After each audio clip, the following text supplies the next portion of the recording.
kepolisian yang hampir ratusan, hampir mendekati ribuan masuk di sana.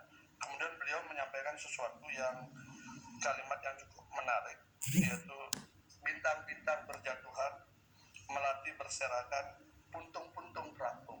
Nah, ini kalimat ini kemudian sekali ya, bintang-bintang berjatuhan, melati berserakan, puntung-puntung terapung. Ya. Kaitan. Ya, waktu itu tanggal 7 bulan 7 2022. Jadi Anda kan tokoh Hindu, kok pakai kaos yang ajaran dari seorang kiai? ya, karena bagi saya beliau seperti menyampaikan sebuah pesan alam gitu ya, pesan alam dengan usia beliau yang 94 tahun gitu, mampu menyampaikan sesuatu. Dan setelah bulan Juli itu kan kejadian, setelah tanggal 7 bulan 7 ini masyarakat bisa melihat setelah tanggal 7 ini apa yang terjadi. Ada berapa bintang jatuh, ada berapa bintang sambung, ada bintang-bintang dulu lah. Kan bintang-bintang yang membuat air ke pondok kan. Nah, beliau udah sampaikan yang membuat air ke pondok, nanti airnya akan terbuka sendiri dan berjatuhan. Nah, berjatuhan. Dan ini ternyata waktu terakhir saya sempat tanyakan apakah ini cerita hanya berlaku di bulan Juli saja. Ternyata beliau katakan ini masih berlanjut. Akhirnya saya berpikir, tampaknya menarik juga untuk mengingatkan kita semua. Anda bahwa kalau ada, sebagai orang Hindu, Anda percaya kata-kata kiai? Saya selalu percaya orang yang dekat dengan doa, dekat dengan Tuhan, pasti pesan alam akan lebih dekat itu. Jadi, dan kemudian ketika feeling kita melihat kenyataan yang kita ikuti, ternyata memang betul. Sampai sekarang pun ada berapa bintang terus mulai berjatuhan. Otomatis ngikutnya melati berserakan juga. Melati ini terkait melati terkait dengan bintang ini. Iya. Kalau ditanya kan sebelum sebelum bintang. Ini kemudian puntung-puntung terapung. Nah, ini mungkin yang lebih di bawah itu juga akan hanyut juga ikut di dalamnya. Dan hanya beliau yang bikin kita kaget kan, ini belum berakhir itu. Makanya bagi kita ya sudah, kita abadikan pemikiran beliau untuk mengingatkan kita bersama. Kalau pegang jabatan amanah lah. Jangan sampai beliau mengucapkan ini sampai dengar. Ada. Loh, diucapkan di mana waktu itu? Waktu itu pas peristiwa tanggal 7 bulan 7 itu ya. Kan di situ ada bersama institusi datang ke sana. Beliau juga sudah pesan banyak. Karena kalau terkait permasalahan putranya, beliau sudah menyampaikan bahwa ini fitnah, sehingga sebaiknya silahkan kembali ke tempat masing-masing demi kebaikan Indonesia Raya, demi kebaikan kita semua. Saat itu juga disampaikan dari wakil mereka, ditanyakan langsung ke beliau. Beliau menyampaikan kalau nanti dibuka siapa dalangnya apa nggak malu. Sampai beliau bilang begitu. Tapi dari yang datang itu malah menantang, buka aja sekarang Pak Yai, buka aja. Nanti malu, buka sekarang Pak Yai, diem terus. Ya, mengucapkan kata-kata ya. Ucapan kata-kata. Waktu itu sampean di mana? Saya di lokasi kejadian itu. Tapi kita tidak perlu cerita banyak tentang yang terjadi di situ. Nanti ada sesuatu yang perlu saya. Sampai sebagai apa di pesantren itu? Kebetulan saya sekretarisnya di bidang organisasi yang ngurusi soal sosial, kegiatan santunan macam Malaya Uni itu. Ya. Sekretaris Kiai Tar yang mengurusi bidang sosial. Nama siapa tadi? Khoirul Mudakir. Khoirul Mudakir. Ya. Nah, yang disebut peristiwa tanggal 7 bulan 7 itu adalah peristiwa di pondok pesantren Sidikiyah di Ploso, di Jombang, sebelah utaranya Jombang. Saya sering lewat depan pesantren itu, sering pengen mampir tapi selalu nggak sempat, dan sampai hari ini belum sempat mampir di sana. Tapi saya dengar bahwa santrinya banyak sekali, dan putranya Kiai itu lagi dipersoalkan karena dianggap memperkosa banyak santri di sana, dan sekarang ini jadi perkara dan sudah diadili dan sedang dalam proses pengadilan. Karena itu kita tidak akan banyak bicara mengenai perkara ini. Yang menarik adalah kok pengacaranya ini seorang tokoh Hindu yang terkenal sekali, Gede Pasek. Ya, kalau kita Gede Pasek Swardika. Sebenarnya kalau kita berkunjung ke pondok, sebenarnya semua nuansa itu otomatis akan terjawab. Karena di sana itu ada monumen Pancasila, kemudian reformasi. Jadi sejak awal memang ditanamkan nasionalisme yang sangat kuat di sana, cinta tanah air yang sangat kuat. Jadi saya pun ketika masuk ke sana pertama kali langsung klik aja, langsung nyambung saja, karena apa, atmosfernya memang atmosfer yang membangun tentang keindonesiaan yang sangat kuat gitu loh. Sehingga walaupun saya anggaplah dari Hindu, tidak melihat Hindunya, tetapi seberapa kepedulian kita di dalam memperjuangkan keadilan itu yang ditakar oleh beliau. Sehingga saya merasa terhormat bisa mengabdikan segala kemampuan ilmu saya untuk mendampingi Mas Beki di dalam mencari keadilan. Dan memang kita temukan sebenarnya sangat gampang, masyarakat tuh lihat aja di Google, di searching apa berita awalnya. Awalnya itu kan belasan, puluhan santri di bawah umur itu dinaikkan, kemudian distempelkan predator. Otomatis kalimat ini menghipnotis banyak masyarakat untuk membenci, karena memang dunia ini kan dunia paling dibenci oleh masyarakat kan, apalagi anak-anak di bawah umur ada ya, itu sangat dibenci. Nah kemudian akhirnya mendapatkan tekanan dari berbagai elemen, termasuk lembaga-lembaga kita, dari KAI, Komisi Kejaksaan, Kompolnas, LPSK, semua. Ternyata akhirnya ketika berlanjut kasusnya sampai akhirnya hari ini di sidang, itu hanya tunggal korbannya, hanya satu orang, usia 20 tahun waktu kejadian, dan hari ini 25 tahun. Peristiwanya pun masih diperdebatkan ada atau tidak. Nah artinya apa, antara berita yang begitu masif di peradilan opini menuju ke peradilan yang sebenarnya, gapnya sangat jauh. Ini yang kemudian kesannya kan memperkosa begitu banyak anak-anak gitu. Iya, artinya itu ya. Dan kemudian kita kemudian telusuri, saya ya mungkin karena pengalaman jadi wartawan juga, jadi kita cek and recheck, mencari tahu lebih dalam. Hanya kesimpulan saya ini kisah pelakor yang menjadi pelapor. Pelakor ya, enggak, lelaki orang. Pelakor. Minta maaf saya agak kuper. Ya istilah kekinian. Kenapa itu terjadi? Karena ternyata kita dapatkan dokumen-dokumen yang sangat sahih dan diakui oleh si korban yang mengaku korban ini, bahwa misalnya soal chatting. Jadi ketika peristiwa terjadi itu sampai dengan setelahnya itu 1-2 bulan itu chattingnya intensif. Itu memanggil terdakwa ini sayangku, cintaku, hal-hal yang kemudian kirim puisi cinta. Jadi banyak hal yang mencoba mempenetrasi si laki ini biar tertarik sama yang perempuan. Tetapi respon jawaban ini kan ketemu responnya. Respon jawabannya itu justru sebaliknya. Ada kekesalan lah, tapi tetap diladeni, tapi dengan bahasa-bahasa sudah kesal.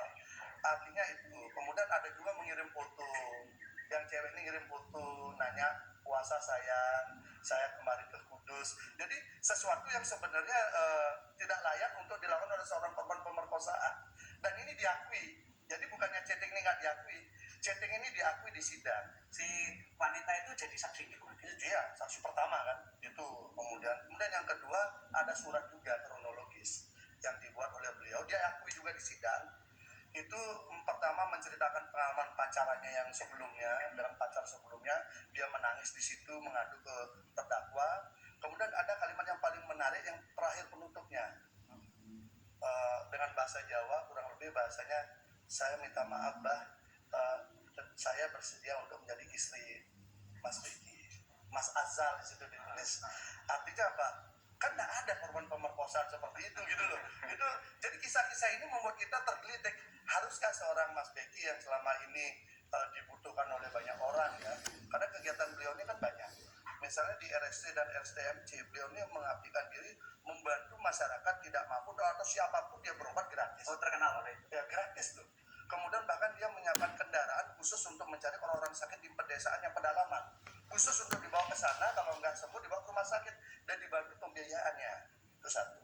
Kemudian yang kedua, beliau juga membantu orang-orang janda-janda tua yang ditinggal keluarganya, itu disangoni ini kan tiap bulan. Itu terkenal. Nah artinya kegiatan sosialnya begitu banyak. Belum lagi kemudian beliau harus bertanggung jawab untuk kegiatan pengembangan pabrik rokok. Tapi kan antara tujuan dan kegiatan sosial kan memang ada hubungannya. Artinya kan begini, begitu banyak orang berharap dengan peran beliau. Hari ini beliau harus di dalam ini penjara. kaitannya dengan apakah layak ditahan atau Iya. tidak ditahan. Begitu banyak orang berharap kegiatan itu beliau bisa hadir untuk membantu banyak orang, kemudian beliau harus ditahan dengan kasus seperti ini. Gitu. Kalau misalnya beliau memang melakukan layaknya senator ya, banyak santri di bawah umur dan sebagainya, silakan. Dan Tapi kan problemnya kan tidak begitu. Di dakwaannya hanya satunya ini pun juga ada chatting mesra, ada surat, ada ini, sehingga kita apa ya? Kok haruskah begini gitu loh. Apalagi kemudian terakhir dituntut dengan sangat tinggi sekali 16 tahun. 16 tahun itu 12 tahun pasalnya, 4 tahun tambahannya karena ada 2 kejadian. Ini kemudian membuat kita berpikir haruskah hukum kita dibuat seperti ini? Artinya begini loh, satu pun tidak ada ruang membuat Mas Beki itu istilahnya di dalam hukum itu faktor memperingat. Nggak ada, satu hari pun nggak ada. Padahal faktor memperingat itu misalnya gini, berlaku sopan di dalam persidangan ini pun sudah memperingat. Kemudian kemudian memiliki banyak tanggungan yang harus karena dulu nggak pernah mau menyerah. Nah, ceritanya itu bukan tidak mau menyerah. Status DPO itu kan dilabelkan ketika Mas Beki melakukan gugatan pra peradilan. Oh. Kenapa melakukan gugatan pra peradilan? Karena diambangkan status tersangkanya. Kan kamu itu sudah pernah SP3 kan ya? Iya, sudah pernah kasus SP3. Jadi sering Mas Beki ini langganan. Kalau kasus A nggak kena, lanjut kasus B. Kan lama-lama jengkel juga kan, warga negara diperlakukan seperti itu kan jengkel juga. Dan setiap kasus itu di SP3. SP3 dihentikan tanpa alasan yang jelas. Kemudian yang terakhir ini malah kebalikannya, dari melapor tidak pernah diperiksa. Biasanya kan begini, kalau di dalam kepolisian itu ada dumas, pengaduan masyarakat, diklarifikasi, kalau mau memenuhi syarat dinaikkan menjadi LP, kemudian penyelidikan dimulai, penyelidikan pun diperiksa dulu sebagai saksi. Ini nggak ada, semua tidak ada, langsung tersangka. Nah, bersamaan dengan itu waktu itu Pak Kiai lagi sakit, sehingga beliau lebih fokus mengurus Pak Kiai daripada mengurusi panggilan-panggilan rutin yang sekian tahun harus beliau hadapi. Nah, singkat cerita, label tersangka ini cukup panjang. Nah, waktu itu saya belum nangani ya, saya nangani waktu itu sudah di sidang, tapi saya pelajari. Karena saking lamanya label ini kan jadi nggak enak. Akhirnya dia gugatlah pra peradilan dengan harapan label tersangkanya dicabut. Nah, justru yang kebalikannya, beliau dilabelkan pra peradilan. udah ada. Malah dilabelkan DPO. Kalau orang DPO ini kan orangnya menghilang, tapi beliau ini kan ada di Jombang, punya aktivitas biasa. Bagaimana orang aktivitas biasa dilabelkan DPO? Ternyata ini adalah satu rangkaian cerita untuk sebelum pondok itu diserbu. Kesannya jadi begitu. Akhirnya keluarlah cerita ini dari Pak Kiai kan. Jadi kalau pengacara bilang begitu, pondok itu diserbu. Kalau polisi yang bilang penangkapan begitu. Kalau penangkapan terbukti tidak ditangkap dong. Ya. Mas Beki tidak ditangkap. Ini harus clear ya. Mas Beki tidak berhasil ditangkap oleh polisi. Polisi yang hadir tidak berhasil menangkap polisi. Tapi Pak Kiai sudah menyampaikan saya akan antar anak saya ke Polda. Jadi artinya apa? Malam itu Pak Kiai yang mengantarkan Mas Beki didampingi oleh polisi, tapi bukan Kapolres Jombang. Polisi yang dipercaya untuk mengantarkan itu ke Surabaya. Jadi Mas Beki menyerahkan diri. Polisi tidak berhasil menangkap. Jadi biar nggak dibalik-balik nantinya. Padahal hari itu dramatik sekali. Dramatik dan banyak barang, jujur aja. Dramatik dan sampai orang bilang ini apa sengaja dibuat dramatik ya begitu. Nah, Orang bilang begitu. Ya, Karena tapi memang dramatis. 100. Sangat dramatis. CCTV juga pada diambil, dihapus juga. Jadi kalau hari ini kita cerita Sambo, CCTV hilang, dihapus, kemudian Kanjuruhan, CCTV hilang. Bagi saya itu sebenarnya sudah dilatih juga di Jombang gitu. Di Jombang juga sama, CCTV-nya dihapus gitu. Tapi kan ada dokumen-dokumen lain ya, bahwa bagaimana perlakuan aparat berlebihan di sana. Karena Mas Beki ini kan bukan teroris, tapi perlakuannya kan melebihi itu. Agenda apa? Gitu. Tapi akhirnya sudahlah, pelakunya kan sudah berjatuhan. Kemenangan yang dilakukan itu. Waktu itu saya mengikuti live yang dibuat para santri kelihatannya. Jadi ada live streaming. Jadi saya ikuti, pengen tahu, kan tegang sekali sampai saya sesama orang dari pesantren, ini ada apa ini begitu, tinggal tegang sekali saya ikuti, luar biasa. Dari pagi jam 8 sampai jam 1 malam. Itu nggak ada tindakan dari polisi polisi untuk menghentikan live streaming itu waktu itu? Nggak ada, malah dibuat ya biasa untuk memperkuat bumbunya itu aja, malah gagal faktanya nggak saya bikin itu kan seakan-akan udah dibawa, ternyata itu bukan. Jadi cukup banyak sandiwara. Kalian berapa tahun jadi santrinya Kiai Hitam? Saya sejak tahun 86. Ya, udah lama dari kecil saya tahu persis di sana. Kapan kenal?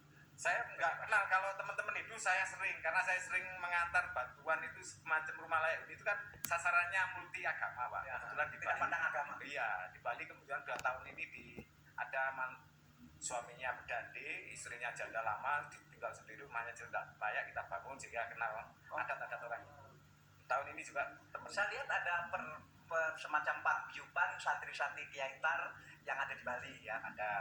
Karena kalau perwakilan organisasi dari semua provinsi ada, hampir 155 kabupaten kota. Nah, jadi Pak Gede ini mulai kapan jadi pengacara? Pas mulai sidang. Bukan sejak awal ya. Bukan sejak awal. Bukan sejak awal. Mungkin Kenapa